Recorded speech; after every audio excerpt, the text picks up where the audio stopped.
Écoutez, on va commencer tranquillement. Bienvenue encore bienvenue à ceux à qui je n'ai pas dit bonjour. Bienvenue à ce webinaire qui va traiter de l'agilité, confinement, équipe distribuée et télétravail.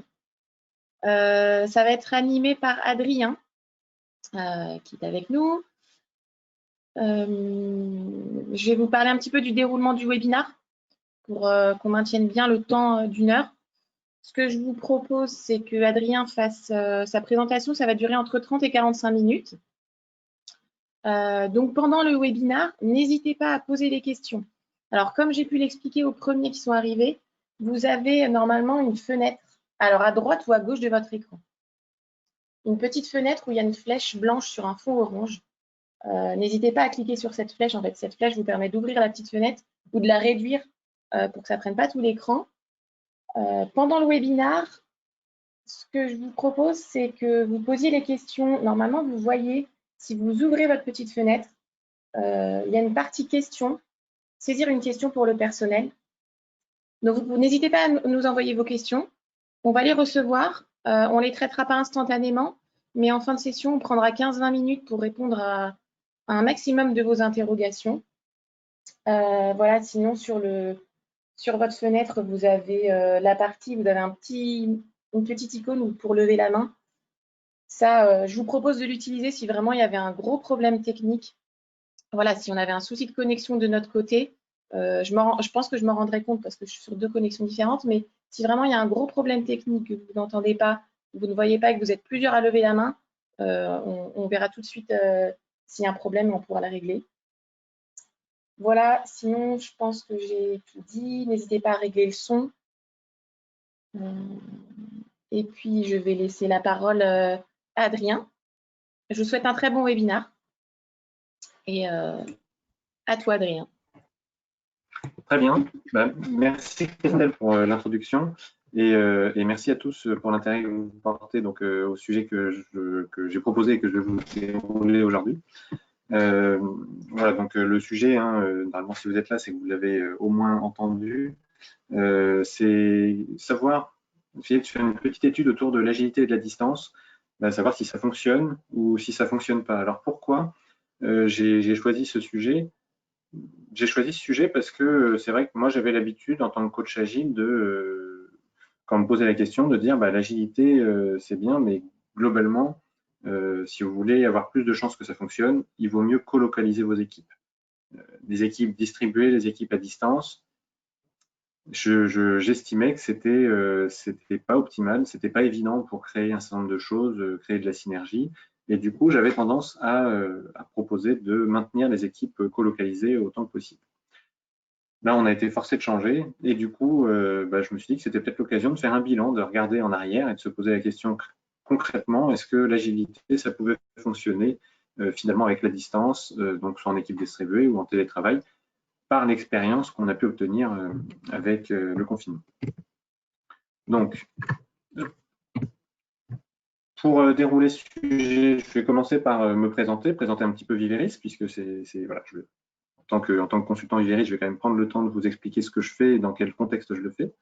Ensuite, je vais faire quelques rappels des définitions principales. Donc, on va parler d'agilité et de distance. Du coup, qu'est-ce que ça veut dire l'agilité? Qu'est-ce que c'est? Et la distance, qu'est-ce que c'est aussi quand on parle de télétravail, quand on parle de confinement ou d'équipe distribuée, qu'est-ce que ça signifie pour qu'on parte sur des bases similaires et qu'on ait tous la même compréhension au moins de départ. Ensuite, je vous parlerai d'un cas en particulier, le cas donc Simu, sur lequel je suis intervenu et qui est un bon exemple de ce qu'on peut faire à distance. Puis, je vous parlerai de différents retours d'expérience qui viennent de mon expérience, mais aussi d'expérience d'autres coachs internes ou externes à Viveris qui ont accepté d'échanger avec moi sur ces sujets. Et puis, nous prendrons donc, comme l'a dit Christelle, un petit temps pour discuter, pour répondre à vos questions. Donc, d'abord, la présentation. Donc, comme je vous l'ai dit, Adrien Chantôme, je suis coach et formateur agile chez Viveris, mais pas que. En fait, de base, je suis architecte logiciel et système embarqué. voilà, donc je continue d'avoir cette activité, hein, je continue de développer, je continue de faire de l'architecture, de discuter avec des équipes d'un niveau produit, etc. Je suis aussi responsable technique sur tout ce qui tourne autour de l'agilité au sein de Viveris, en particulier dans la partie Rhône-Alpes. Donc, mon expérience s'appuie sur, mon activité aujourd'hui s'appuie sur 10 ans d'expérience en tant qu'ingénieur dans différents domaines d'activité, mais toujours dans des domaines industriels. Donc, j'ai travaillé 3 ans sur un projet militaire dans le naval. J'ai travaillé 5 ans dans le domaine médical sur des systèmes de perfusion. Et à chaque fois, dans un monde orienté agile en termes de méthodologie. Alors, pas complètement agile, mais avec des variations, mais en tout cas avec une inspiration plus ou moins forte. Voilà, c'est vraiment ça qui m'a donné envie de devenir coach et formateur. Accessoirement, depuis 2016, je suis aussi orateur à Agile Grenoble. Donc, tous les ans depuis 2016, j'ai eu la chance de pouvoir animer des sessions à Agile Grenoble.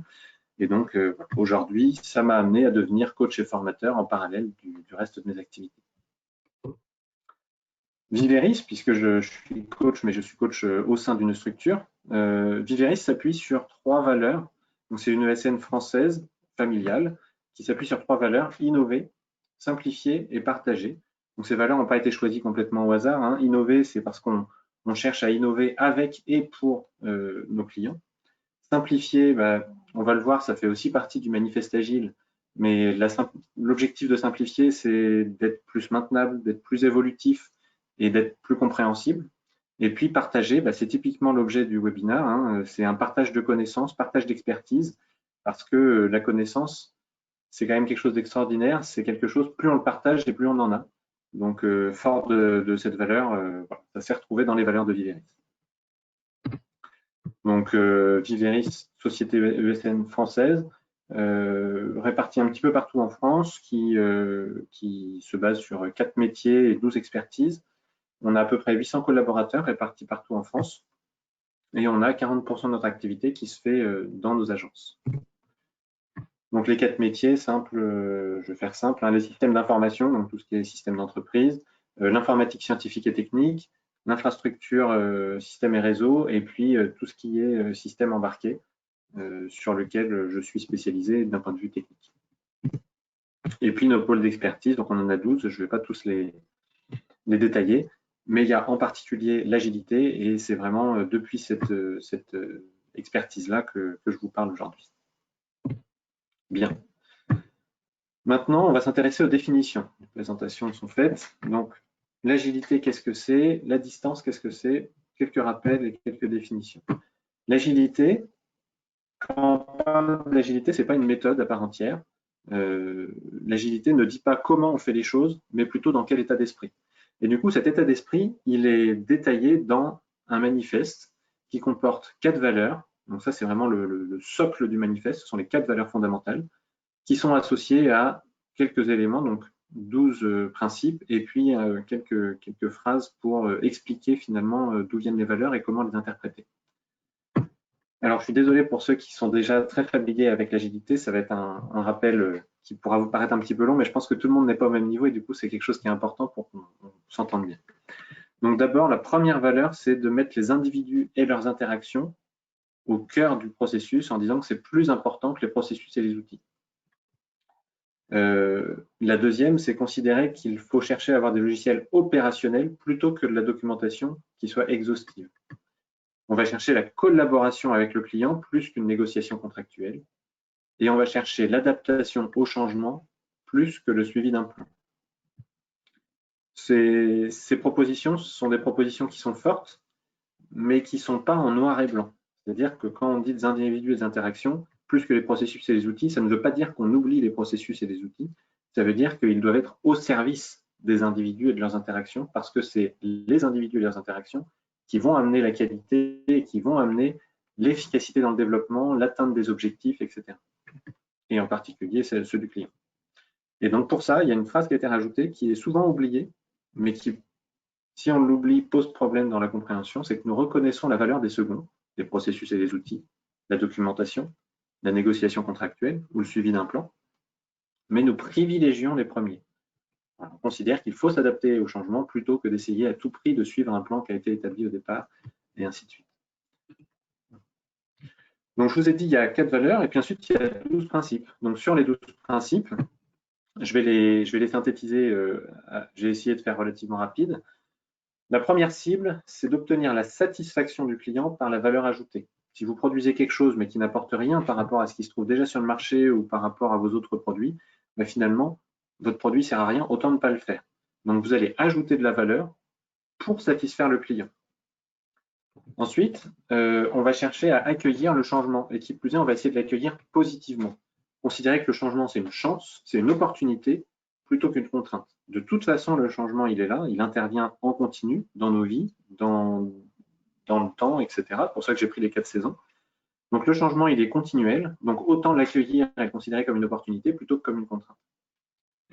Il faut livrer fréquemment. Donc, le fait d'avoir une livraison fréquente, c'est pas complètement tiré du chapeau, hein. L'objectif d'avoir une livraison fréquente, c'est d'obtenir du feedback de nos utilisateurs. Mais c'est aussi de leur fournir de la valeur régulièrement.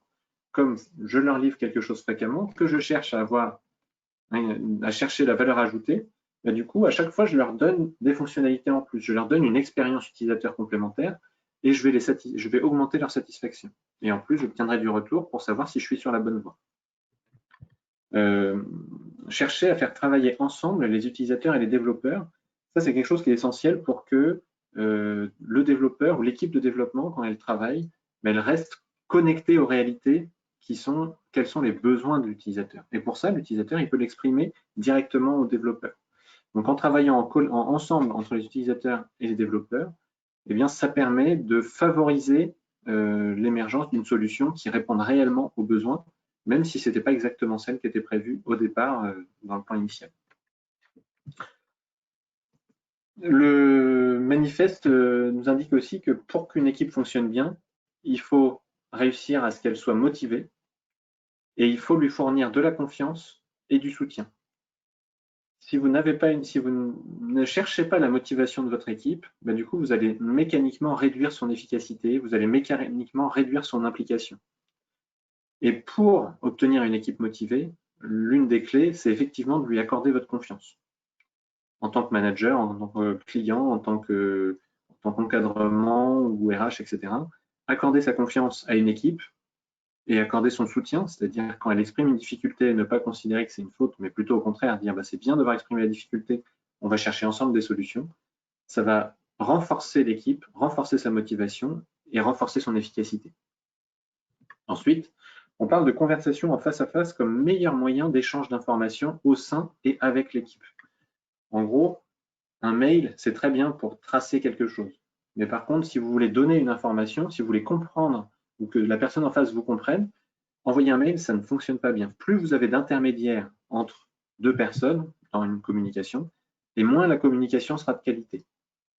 Donc le fait de favoriser la conversation en face à face, ça va permettre de favoriser les échanges par la communication non verbale, par la présence, etc., etc. Donc concrètement, ça ne veut pas dire qu'on oublie les mails, qu'on oublie la documentation, comme on a dit, mais ça veut dire qu'on commence par échanger et une fois qu'on a compris, on peut acter avec quelque chose de plus formel. Mais l'échange de l'information, elle doit se faire en face à face. Et d'ailleurs, ça, c'est l'un des points qui peut poser problème à distance et sur lequel on essaiera de revenir par la suite. Les 6 derniers, chercher à avoir un logiciel opérationnel comme mesure d'avancement. Donc, on revient un petit peu à la base, aux 4 valeurs. Avoir un logiciel opérationnel plutôt qu'une documentation exhaustive, bah, ce logiciel opérationnel, il doit aussi servir en tant que mesure d'avancement. Si on peut montrer que ça marche, bah, c'est que c'est présent et c'est qu'on a bien avancé. Si on ne peut pas le montrer, c'est que ça ne marche pas, auquel cas, bah, on sait qu'il reste ça à faire ou à corriger. Donc, voilà, c'est une mesure d'avancement qui est sur laquelle on ne peut pas tricher. Ensuite, le manifeste nous invite à conserver un rythme constant et soutenable pour l'équipe de développement, parce que garder un rythme constant permet d'éviter les dents de scie et du coup d'éviter de se fatiguer dans la durée. Et le fait qu'il soit soutenable, c'est-à-dire de ne pas avoir une pression trop importante, permet de durer vraiment longtemps et du coup de pouvoir avancer sur un projet, de pouvoir changer de projet éventuellement avec la même équipe, sans avoir de modifications dans l'équipe liées à du mal-être ou un burn-out ou à des choses comme ça.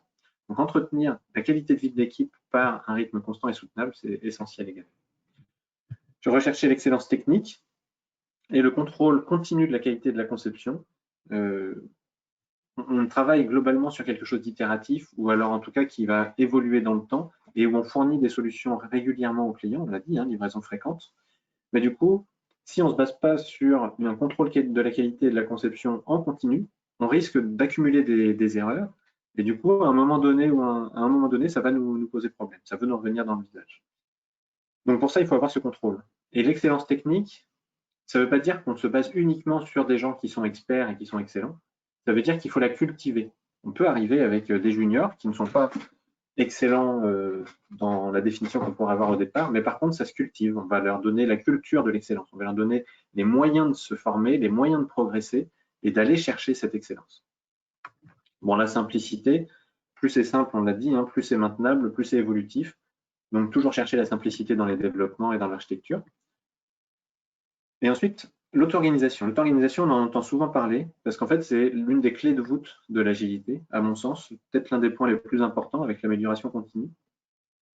C'est considérer que les personnes qui sont au plus proches des problèmes sont les plus à même de les résoudre. Donc, on est sur des problèmes techniques. L'équipe va s'organiser pour savoir comment résoudre ces problèmes techniques. Problème d'organisation au sein de l'équipe, l'équipe va s'organiser pour savoir comment résoudre ces problèmes d'organisation puisque c'est elle qui est au cœur du problème ou au cœur des solutions. Et enfin, donc, l'amélioration continue. Pour que tout cela fonctionne, il faut qu'il y ait une démarche où l'ensemble du mécanisme se repose la question régulièrement, comment je fonctionne et comment je peux améliorer mes pratiques et du coup améliorer continuellement la façon de travailler. Bon, voilà pour les rappels sur ce qui concerne l'agilité. Et maintenant, la distance. Donc, en discutant avec les différents coachs et en se basant sur ma propre expérience également, j'ai identifié 3 grandes catégories de distanciation. 2 qu'on connaissait jusqu'à présent et une qui a émergé récemment. Donc la première, c'est le télétravail. Ce qui caractérise le télétravail, c'est que c'est occasionnel ou régulier, mais en tout cas, ce n'est pas continu. Ça va être un jour de temps en temps ou 1, 2, 3 jours par semaine peut-être, mais du coup, il y a toujours un temps de présence avec l'équipe qui, lui, est régulier également et qui n'est pas négligeable dans le temps total de travail. L'équipe distribuée, c'est un peu différent. L'équipe distribuée, donc on peut avoir un morceau d'équipe, je ne sais pas, à Paris, un autre morceau à Lyon, par exemple, ou un autre morceau encore plus loin, je ne sais pas, en Inde. Donc, dans ces conditions, la distance, elle est constante. S'il y a un point de rencontre, c'est plutôt l'exception que la règle. Et du coup, on est souvent sur des sous-équipes qui sont, elles, colocalisées. Donc, ça implique un certain nombre de choses. Ce qu'on peut observer dans ce genre de cas, par exemple, c'est la création de sentiments d'appartenance à une équipe, mais uniquement dans les sous-équipes colocalisées. Au lieu d'avoir, comme on peut l'avoir en télétravail, un sentiment d'appartenance à l'équipe globale. Donc ça, on va y revenir également par la suite. Et ensuite, le confinement. Donc le confinement, c'est une situation d'exception qu'on a vécue, je pense, pour la plupart d'entre nous qu'une seule fois, qui implique une distance qui est constante, donc comme dans les équipes distribuées, mais qui est individuelle et non pas collective. Donc individuelle comme en télétravail. Donc on est un peu sur un mix entre une équipe distribuée et du télétravail. Et sur la durée. Cette distance, elle est constante, individuelle, et elle est, en complément, on va avoir des perturbations. Des perturbations, par exemple, les enfants, les conjoints, la personne à côté qui télétravaille également et qui peut, dans un espace réduit, avoir des communications qui peuvent perturber notre propre façon de travailler. Donc le confinement qui est une espèce de mélange entre le télétravail et les équipes distribuées, mais avec en plus une difficulté liée au contexte familial de chacun. Bien. Maintenant qu'on a fait le point sur les définitions des différents éléments, de l'agilité et de la distance, je vais vous présenter un cas concret, qui est le cas de l'entreprise Simu sur laquelle j'ai eu la chance de travailler et qui va me servir de base là, pour vous exposer vraiment un cas. Donc d'abord et avant tout, je veux remercier Vincent Jadot, qui est responsable développement et laboratoire électronique hardware software chez Simu et qui m'a autorisé justement à utiliser l'expérience qu'on a vécue ensemble pour ce webinaire. Donc merci à lui pour cela. Donc Simu, déjà, qu'est-ce que c'est comme entreprise? Donc, Simu, c'est une filiale du groupe Somfy, leader dans le domaine de la domotique, qui travaille donc dans un environnement industriel, puisque leur cœur de métier à Simu, c'est la production, le développement et la production de moteurs de volets roulants. Donc dans un volet roulant, vous avez le moteur et puis vous avez le volet lui-même. En l'occurrence, ils sont vraiment spécialisés dans les moteurs. Et Simu est une entreprise qui développe constamment de nouveaux produits pour rester à la pointe, pour ne pas se faire devancer par la concurrence et pour aller chercher toujours des technologies qui vont répondre de plus en plus aux besoins de leurs clients. Donc maintenant, pour le contexte, petit historique de l'équipe et de la façon dont le projet qu'on a pu vivre avec Simu s'est déroulé. Au départ, le projet en question concernait une équipe colocalisée de 4 développeurs qui ont travaillé ensemble pendant à peu près 1 an. Ils étaient sur une approche méthodologique qui était dite agile, qui était en réalité très inspirée de Scrum.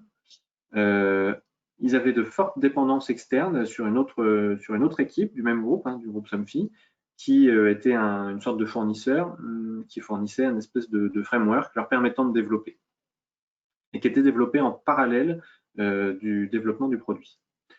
Et ils se sont rapidement rendus compte qu'il y avait des dérives qui étaient importantes et qui étaient entre autres liées aux intégrations de ces dépendances, à des problèmes techniques, etc. Donc ça, c'est le constat qu'ils ont fait. Et donc, au bout d'1 an, ils ont fait appel à nous pour renforcer l'équipe, mais cette fois en délocalisé. Donc le délocalisé, c'est parce que géographiquement, on était relativement éloigné et que c'était compliqué pour nous d'envoyer des développeurs sur place. Donc, on a délocalisé la partie de renfort avec 3 développeurs complémentaires. Et ça a duré à peu près 1 an. L'objectif de ce renforcement, c'était d'avancer plus vite sur les questions fonctionnelles, de pouvoir développer plus de fonctionnels pour rattraper le retard un petit peu qui était pris et essayer de devancer les problèmes d'intégration qu'on vivait au quotidien. Accessoirement, il y a eu l'intégration d'un coach, donc moi-même, sur le projet pour essayer d'accompagner cette montée en charge et puis voir comment l'équipe pouvait améliorer ses pratiques pour être plus efficace concrètement. Et du coup, l'un des éléments clés qu'on a mis en place tout de suite, c'est que ces 2 sous-équipes devaient se rencontrer à la fin de chaque sprint avec un rythme de 2 jours par sprint, du coup, 1 jour consacré aux cérémonies et 1 jour consacré à du pair programming, à du travail en commun, etc. Et puis, au bout donc, de ces 2 ans de développement, il y a eu une baisse de charge liée à la fin du projet. On arrivait en fin de cycle et donc baisse de charge globale, qui est normale en fin de projet. Du coup, l'équipe délocalisée s'est réduite à 2 personnes. Le coach s'est retiré, donc j'ai arrêté de suivre plus ou moins au quotidien cette équipe parce qu'elle est devenue relativement autonome. Et puis est arrivé le confinement où chacun est parti chez soi, évidemment, sans rencontre entre les membres, ni dans les sous-équipes, mais ni du coup évidemment en rencontre fin de sprint. Voilà. Donc ça c'est pour l'historique. Et maintenant, si on regarde un petit peu comment ça s'est passé, mais avec un côté plus qualitatif. Donc au démarrage du projet, l'état d'esprit de l'équipe était beaucoup plus un état d'esprit à l'ancienne. Il y avait les pratiques qui étaient liées à Scrum, mais par contre, l'état d'esprit n'était pas réellement approprié l'état d'esprit agile. Ils se sont aperçus qu'il y avait un certain nombre de difficultés, en particulier au niveau de la synchronisation avec les fournisseurs. Par contre, la collaboration au sein de l'équipe était bonne. Il n'y avait pas l'état d'esprit agile, malgré tout, la collaboration était bonne. C'est-à-dire que ce n'est pas l'agilité qui amène une bonne collaboration au sein de l'équipe. Comme on l'a vu, au bout d'1 an, donc, on est monté en charge, on a intégré les 3 nouvelles personnes en développement.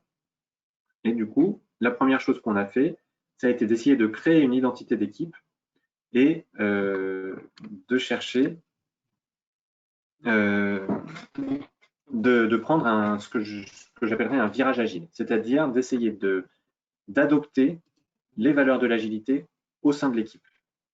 Et donc ça, c'est ce qui s'est passé. Et du coup, quelques mois plus tard, la maturité agile de l'équipe a vraiment augmenté.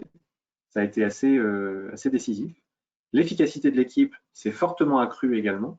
Alors, pas uniquement parce qu'on a intégré 3 personnes, c'est vraiment l'efficacité globale.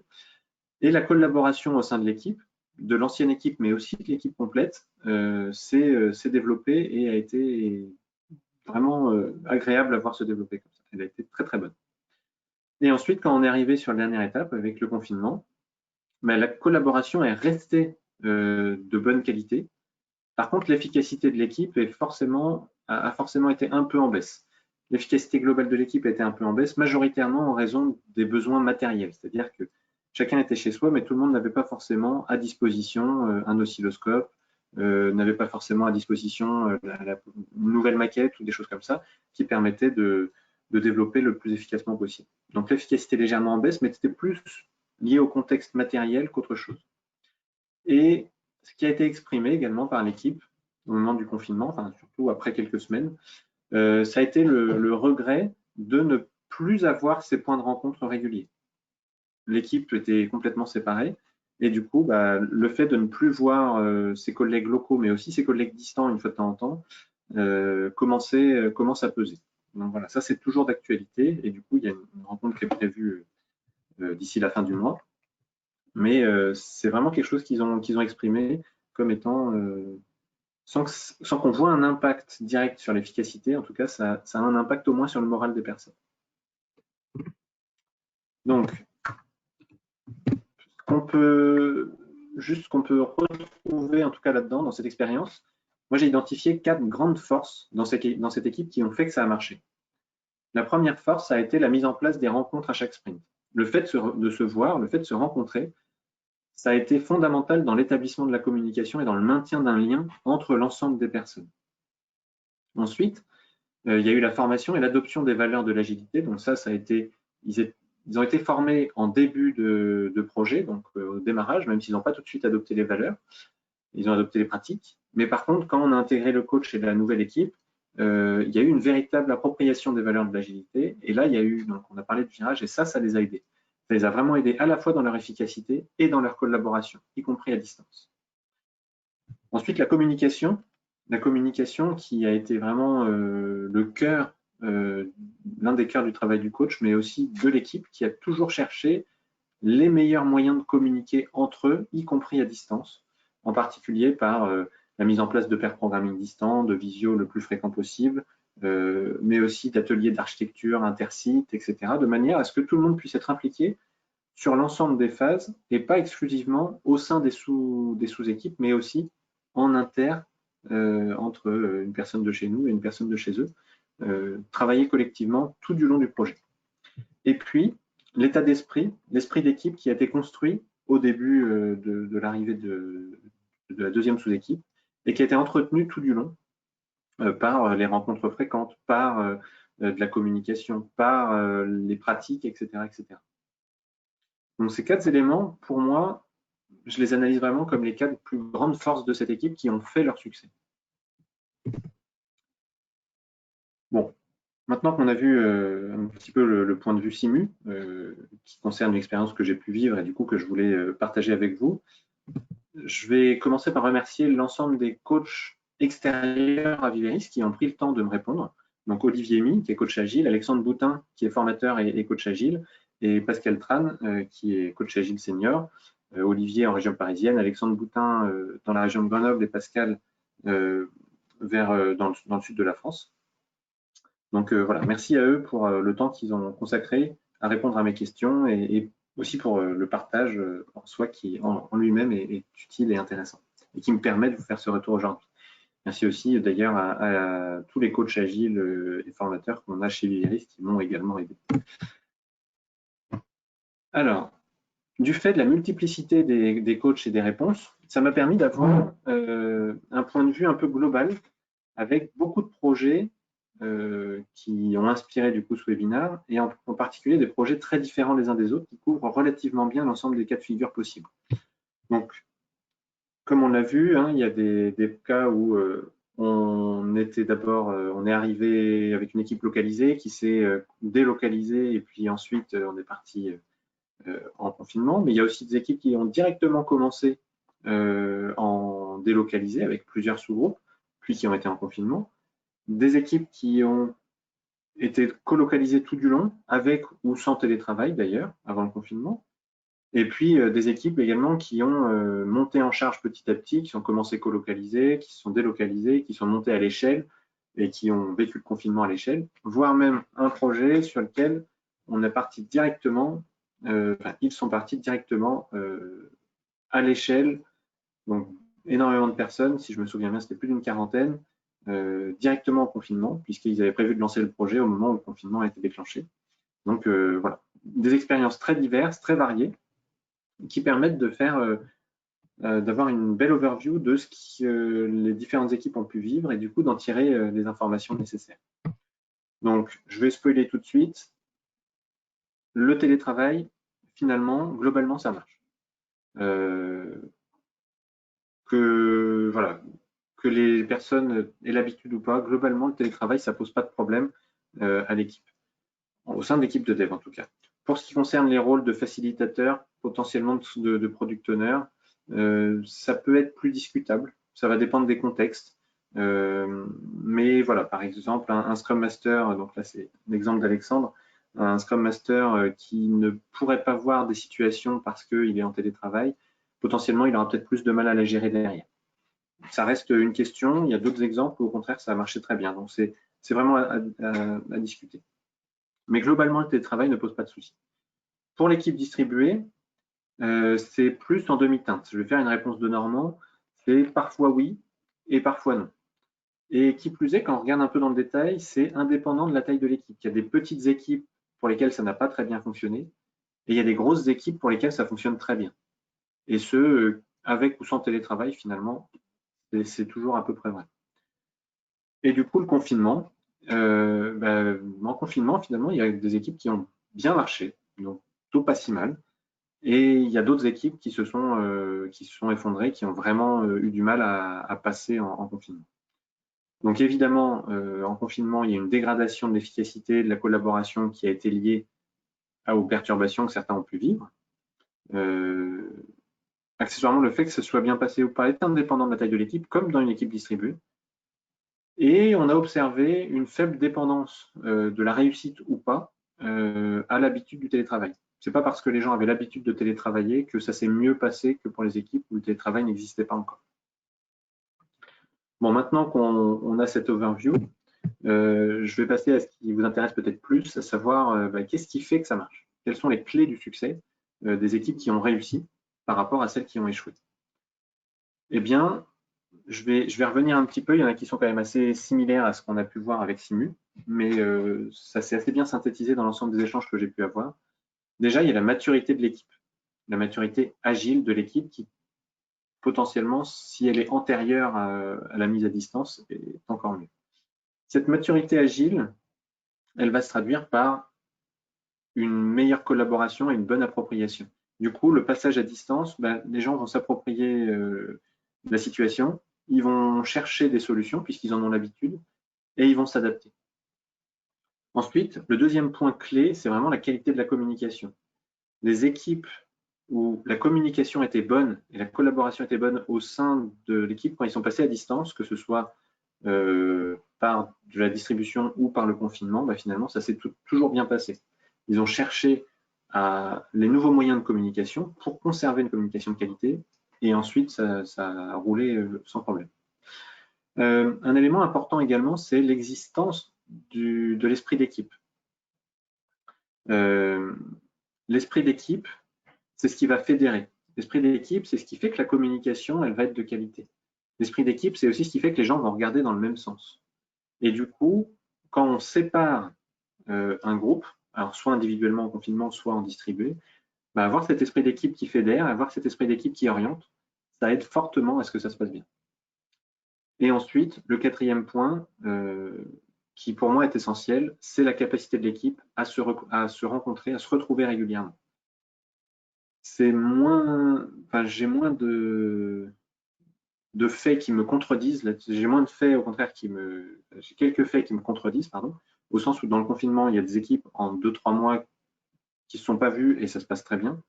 Malgré tout, je ne suis pas convaincu que ça se soit pérennisé dans le temps. Si le confinement avait duré 6-8 mois, je pense qu'on aurait eu une perte forte sur l'esprit d'équipe et la communication du fait de cette absence de rencontre. Mais ça reste un sentiment personnel. Maintenant qu'on a les clés du succès, c'est intéressant aussi de se poser la question dans l'autre sens. Qu'est-ce qui va être un facteur d'échec? Qu'est-ce qui va faire que ça ne fonctionne pas? Eh bien déjà, il y a ce que je vais appeler l'équipe multiple. L'équipe multiple, c'est un petit peu ce que j'ai présenté quand j'ai parlé d'équipe distribuée, avec une sous-équipe qui a un esprit d'équipe interne, une autre sous-équipe avec son esprit d'équipe interne, mais par contre, il n'y a pas d'esprit commun. Il n'y a pas d'orientation commune à l'équipe.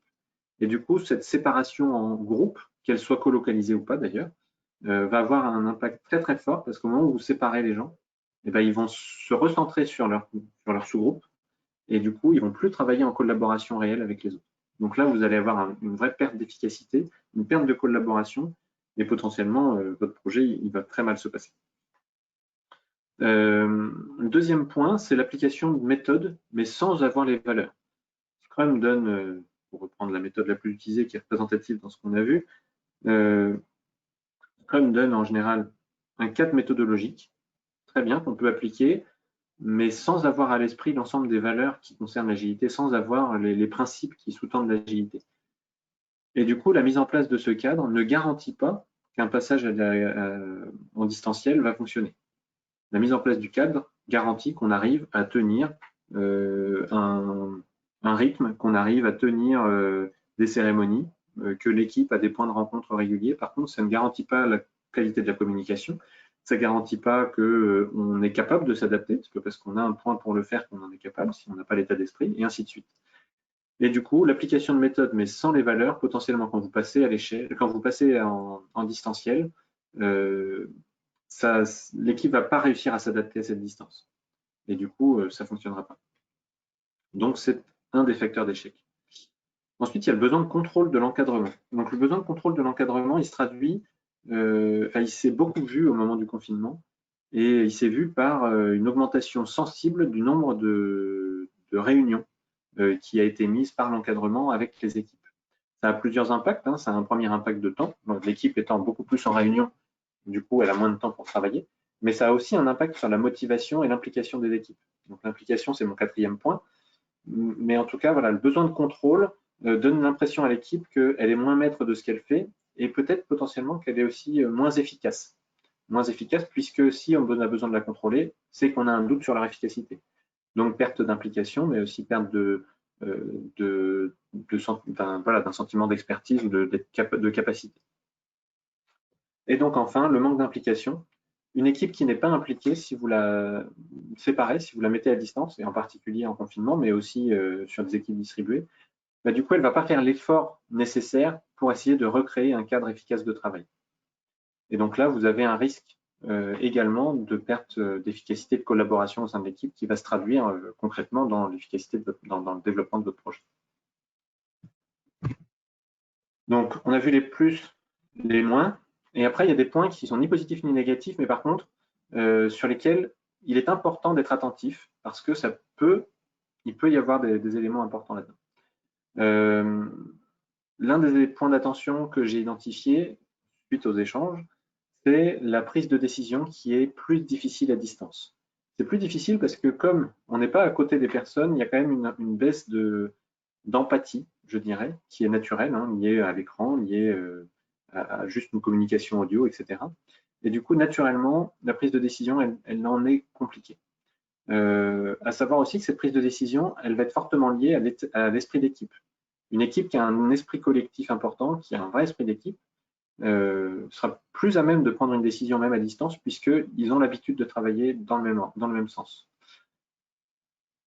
Et du coup, en lien avec cet esprit d'équipe, il y a l'unité de l'équipe. Si vous avez une équipe qui est multiple, comme on l'a vu juste avant, ben finalement, la prise de décision sera encore plus difficile puisque chaque sous-groupe va peut-être vouloir défendre son propre point de vue collectif, mais son point de vue au détriment du point de vue global et peut-être d'un élément collectif. Ensuite, un autre élément qui peut être, sur lequel il faut être attentif, c'est l'engagement de l'équipe. L'engagement à distance, il est plus compliqué. Il est plus difficile à atteindre parce que justement, on ne voit pas les personnes avec lesquelles on travaille. On les voit peut-être en visio, mais on ne les rencontre pas. Qui plus est, cet engagement, même si on arrive à le construire, il est fragile dans le temps. Une équipe qui va évoluer à distance, sans jamais se rencontrer, au fur et à mesure, cet engagement, il risque de s'éroder. S'éroder parce qu'il manque les contacts humains, il manque le lien entre les personnes. Accessoirement, cet engagement il est aussi très, très sensible aux besoins de contrôle. Donc, on a parlé du besoin de contrôle comme un des facteurs d'échec. On le retrouve dans l'engagement de l'équipe. Le besoin de contrôle, il va avoir tendance à désimpliquer et à désengager l'équipe. Et le dernier élément qui est important, c'est qu'il est sensible au sens donné au travail. Une équipe à qui vous donnez, qui comprend le sens de ce qu'elle fait, l'orientation, l'objectif, à quoi ça sert, je vais aider des gens ou je vais contribuer à quelque chose, va être beaucoup plus facile à engager et à impliquer. Alors qu'au contraire, une équipe qui ne comprend pas le sens, ou au contraire qui a l'impression que c'est un sens qui n'apporte rien, va être beaucoup plus à même de se désengager dans le temps que... Et enfin, le dernier point d'attention, c'est les divergences ou la séparation de l'équipe. Là, c'est typiquement une équipe qui aurait un état d'esprit initial, mais qui petit à petit va former ces sous-groupes dont on parlait et qui du coup va perdre cette cohésion. Ça, c'est lié à l'effet de groupe. Hein. C'est moins vrai en confinement, mais par contre beaucoup plus vrai sur une équipe qui serait distribuée, puisque naturellement, on va créer un esprit d'équipe avec les personnes qui sont autour de nous. Donc, le fait de séparer l'équipe géographiquement, il y a ce risque de créer deux sous-groupes qui vont réellement se séparer. Si l'état d'esprit de l'équipe est fort au départ, vous avez moins de risques. Donc, il faut vraiment essayer d'entretenir cet état d'esprit collectif. C'est fortement lié à la communication aussi.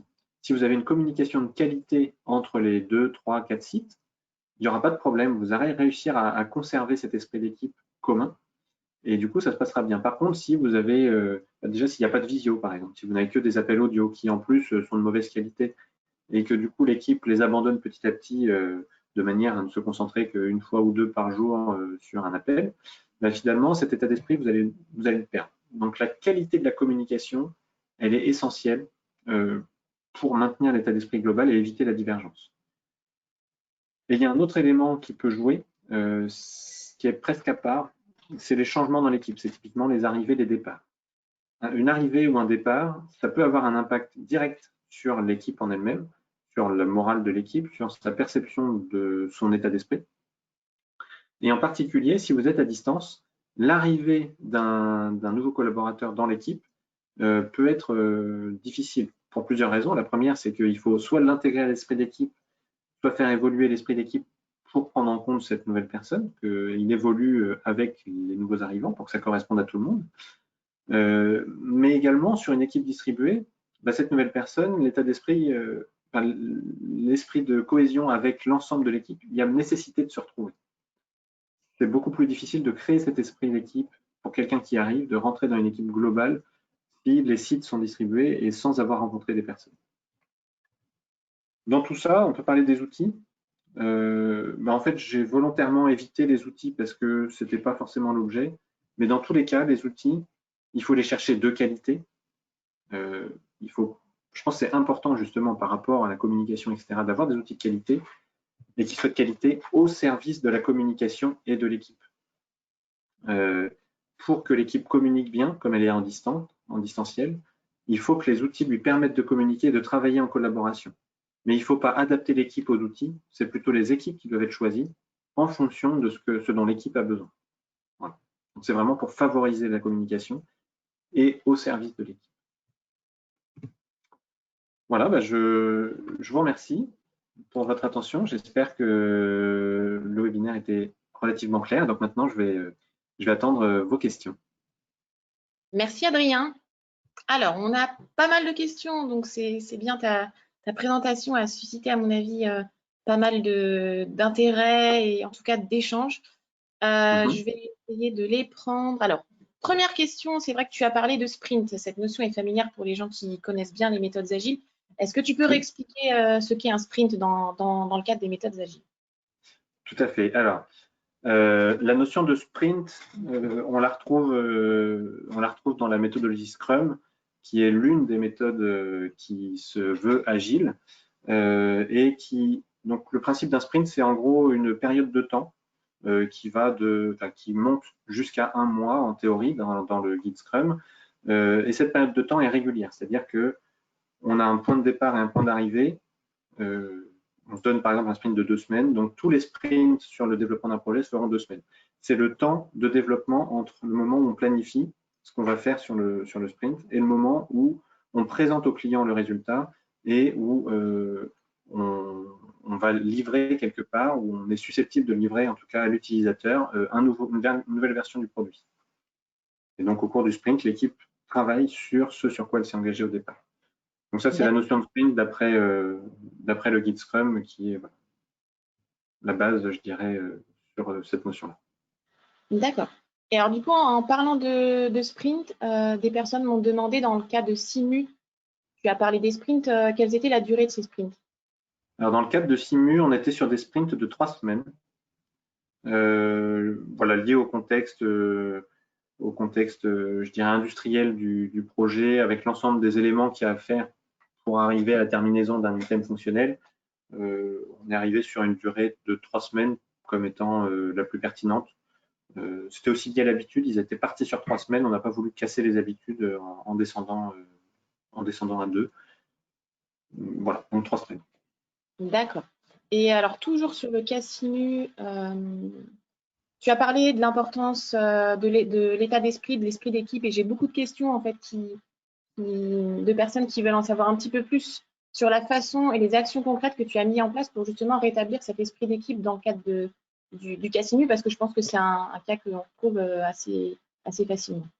Tout à fait. Alors, l'esprit d'équipe, en fait, il a été créé au démarrage. Donc, la première chose qu'on a fait, c'est que on n'a pas commencé purement en distanciel. On a commencé par se rassembler une première fois d'un côté et de l'autre. Donc, une fois dans les locaux de Simu, une fois dans les nôtres, de manière à ce que l'équipe se connaisse et à ce que l'équipe connaisse l'environnement de travail des uns et des autres. Ce qu'on a fait aussi, c'est que collectivement, on a réalisé des ateliers qui permettaient de s'approprier un petit peu les différentes valeurs de l'agilité, les principes qui sous-tendent, qu'est-ce que ça veut dire l'auto-organisation, comment est-ce qu'on peut la vivre, qu'est-ce que ça veut dire de travailler en commun, enfin voilà. On a fait un ensemble d'ateliers, on a vécu des choses ensemble, mais colocalisées pour le coup, en début de projet, pour essayer justement de créer un sentiment d'appartenance à une équipe commune pour l'ensemble des personnes. Et ça, ensuite, on l'a entretenu dans le temps. Et je pense que les vrais éléments clés, c'est d'abord d'avoir cherché à se retrouver des deux côtés pour connaître les personnes et leur environnement de travail. Et ensuite, d'avoir cherché à faire des ateliers ou voilà, de déclencher des moments de rencontre entre tout le monde, non pas pour travailler purement et simplement sur un projet, mais déjà pour s'approprier les valeurs. Et une fois qu'on a fait ça, il y a un esprit déjà important qui s'est créé au sein de l'équipe. Et ça a été entretenu à chaque rencontre, donc toutes les 3 semaines, par du pair programming, par l'ensemble des cérémonies qui sont passées ensemble, colocalisées, et avec l'implication de tous. D'accord. Et alors, toujours sur le cas Simu, donc c'est vrai que l'exemple de Simu concerne une équipe de développeurs distante. Oui. J'ai quelqu'un qui me dit, que peut-on dire si c'est le PO et les utilisateurs qui sont distants de l'équipe de développement? Le product owner, pour ceux qui ne... Concernant le product owner,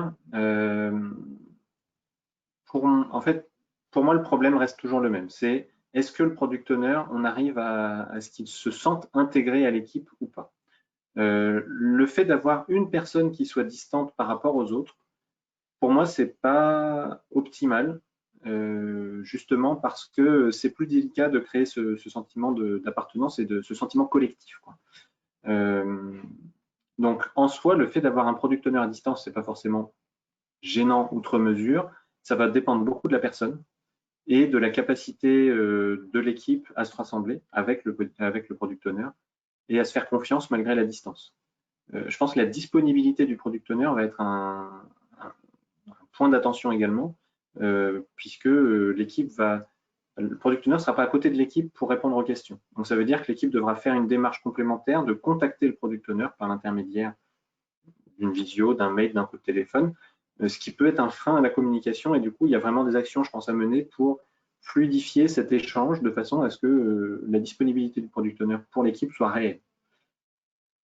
Maintenant, voilà, donc ça va dépendre des personnes et puis de ce qu'on arrivera à mettre en place pour que ça fonctionne.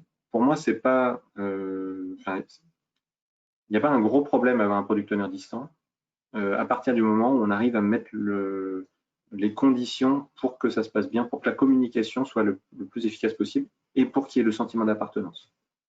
D'accord.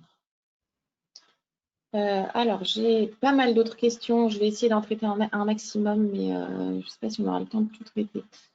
Une question intéressante. Selon vous, quelle place devrait avoir l'encadrement dans le cadre d'un projet agile dans une situation type confinement ou télétravail, avec présentiel 2 à 3 journées par semaine? C'est très précis.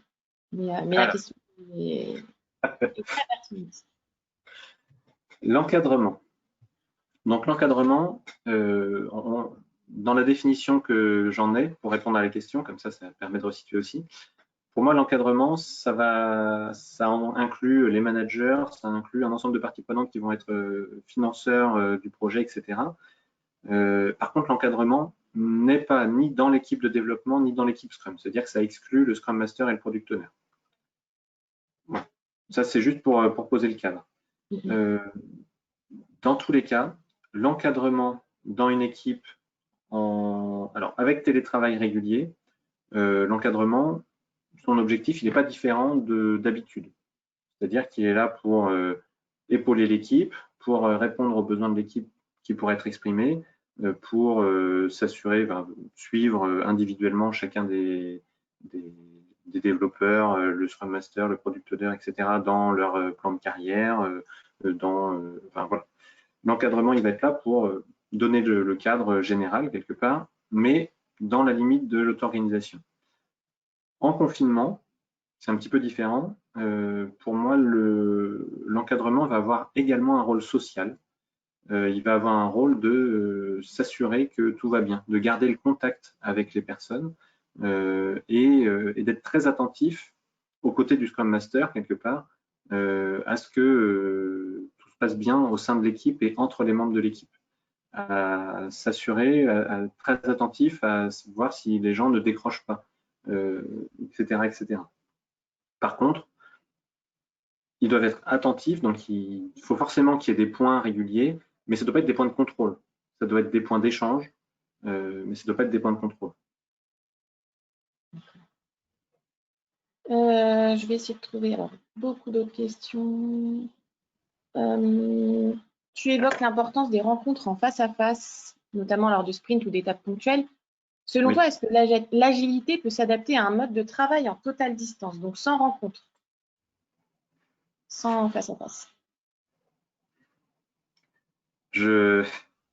J'aurais envie de botter en touche sur cette question, au sens où, pour moi, c'est pas tant le mode de fonctionnement qui fait que ça marchera ou pas à distance, c'est juste le fait qu'on soit à distance. Si vous avez une équipe offshore, une partie de l'équipe en France, une partie de l'équipe en Inde, évidemment, vous n'allez pas vous rencontrer tous les 2 mois. Et en fait, les difficultés que vous allez rencontrer liées à la communication, liées à la coopération entre les 2 parties de l'équipe, ce sera vrai en agilité, mais ce sera vrai aussi si vous partez sur des méthodes traditionnelles. Parce qu'une équipe, elle fonctionne jamais, pour qu'elle fonctionne bien, même si on est en cycle en V, il y a forcément des échanges à avoir entre les différents membres de l'équipe et du coup, voilà, si on est en distanciel, cette communication elle ne peut pas se faire correctement. À un moment donné, on aura du mal à créer ou à entretenir ce sentiment d'appartenance qui fait que l'équipe avance dans le même sens. Du coup, oui, l'agilité peut s'adapter à un mode distanciel complet, au même titre qu'une méthode traditionnelle, mais à mon sens, on perd une partie de l'efficacité de l'approche. Oui, agile ou pas agile. Agile ou pas agile, on perdra de l'efficacité. Et du coup, dans tous les cas, il faut se poser la question, non pas est-ce que ça s'adapte à la distance, mais plutôt, ok, si je fais une distanciation comme ça, c'est que j'ai des questions d'organisation ou de coût. Mais du coup, d'un autre côté, est-ce que le coût de la distance ne sera pas supérieur ou inférieur à ce que je gagne finalement à distancier mes équipes? Très bien. Alors, j'ai une autre question. Les rôles de Product Owner et de Scrum Master peuvent-ils être portés par la même personne? Donc là, on sort un petit peu du cadre du webinaire, Ah mais oui, c'est oui, pas oui, grave. c'est Non, les non, mais bases. c'est pas grave. La question est malgré tout utile. Donc, on n'est pas dans un cadre purement agile. Là, on est vraiment sur le cadre Scrum, si on pose cette question-là. Donc, dans le cadre Scrum, je vous répondrai non. Une seule et même personne ne peut pas porter les deux rôles, parce que si Scrum décrit trois rôles, le Product Owner, le Scrum Master et l'équipe de développement, c'est pour que ça crée un équilibre. C'est-à-dire qu'il n'y ait pas une personne qui se retrouve leader de l'équipe et qui finalement puisse imposer entre guillemets ses décisions par consentement tacite des autres membres de l'équipe. Si vous avez un Scrum Master Product Owner, bah, du coup, le Product Owner qui est responsable de demander la question fonctionnelle ne pourra pas avoir quelqu'un qui va challenger à la fois ses demandes et à la fois l'équipe sur l'équilibre entre ce que veut le Product Owner et ce que l'équipe annonce être capable de faire. Puisque bah, du coup, vous serez à la fois Product Owner et Scrum Master, donc c'est plus compliqué. De même qu'un Product Owner équipier ou un Scrum Master équipier ne fonctionnera pas très bien non plus. Donc, dans le cadre Scrum, moi, j'aurais tendance à vous dire, non, on ne peut pas mélanger les rôles parce que vous allez perdre une partie de l'esprit dans lequel ça a été fait. Après, d'un point de vue très pragmatique, si vous avez une équipe très, très réduite, il n'est pas forcément nécessaire de mettre en place un cadre type Scrum au complet avec un Scrum Master, un Product Owner et une équipe de développement dans ce contexte. Et du coup, n'hésitez pas à adapter, mais par contre, posez-vous toujours la question, est-ce que mon mécanisme est adapté? Est-ce que les rôles ne se transforment pas en rôles pseudo-hiérarchiques avec une influence plus forte d'un tel sur le reste de l'équipe? Alors, je vais essayer de finir parce qu'il y a quand même des questions qui... Tu n'es pas rentré dans le détail des outils, mais j'ai beaucoup de personnes qui me demandent quand même les outils. Est-ce que, sans faire un éventail de tous les outils possibles, tu peux juste nous citer les outils qui ont été utilisés dans le cadre de Simu, vu que c'était un travail en équipe distribuée? Dans le cadre de Simu, on utilisait Jira, donc pour avoir tout ce qui est suivi des tickets, etc. Donc Jira et puis Microsoft Teams comme outil de visio. Et ensuite, pour tout ce qui était réunion rétrospective, sprint planning, etc., comme on était en direct, on utilisait un support physique. D'accord. Je crois que j'ai traité un maximum de questions après. C'est vrai qu'il y a des questions sur des points un peu plus précis ou sur les concepts de l'agilité. Comme je sais que les emplois du temps sont toujours très serrés, je vois que les personnes partent petit à petit. Ce que je vous propose, c'est qu'on termine ce webinaire. Alors, pour toutes les personnes qui ont des problématiques, des besoins ou qui ont envie d'en savoir un peu plus, n'hésitez pas à nous contacter au mail agilité@viveris.fr. Sinon, je vais vous envoyer un mail. Donc, de toute façon, vous aurez cette présentation en vidéo, vous pourrez la relire, la regarder, pardon.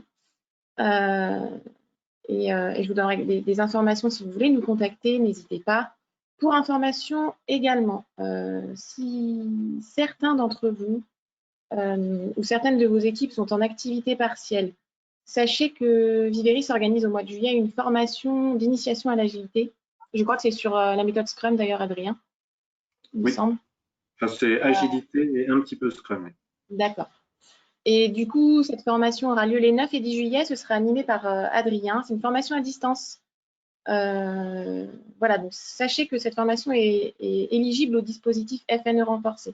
Donc pour toutes les personnes en activité partielle, pardon, que ce soit à 100% ou pas, sachez qu'ils peuvent, ils peuvent profiter, c'est toujours délicat de dire ça en ce moment, mais en tout cas, ils peuvent monter en compétence sur des formations qui sont prises en charge par l'État. Donc n'hésitez pas si vous voulez les faire monter en compétence sur l'agilité ou pour vous, pour les personnes qui veulent découvrir les méthodes agiles. Donc voilà, je vous enverrai toutes les informations, c'est le 9 et 10 juillet. Et enfin, avant de partir, je vais vous demander un petit service. Vous allez voir quand vous allez fermer le webinaire. Il y a une enquête de satisfaction. Je crois qu'il y a 5-6 questions, pas plus. Si vous pouvez le remplir, ce serait très important pour nous d'avoir vos retours pour nous améliorer lors d'un prochain webinaire. N'hésitez pas à nous faire part de tous vos retours positifs et négatifs. On fera notre possible pour améliorer. Et puis, je vous remercie beaucoup d'avoir été si nombreux, d'avoir été si intéressés par le sujet. Merci à toi, Adrien. Et Merci. je vous souhaite une très bonne journée. Voilà. Au revoir. Merci encore à tous.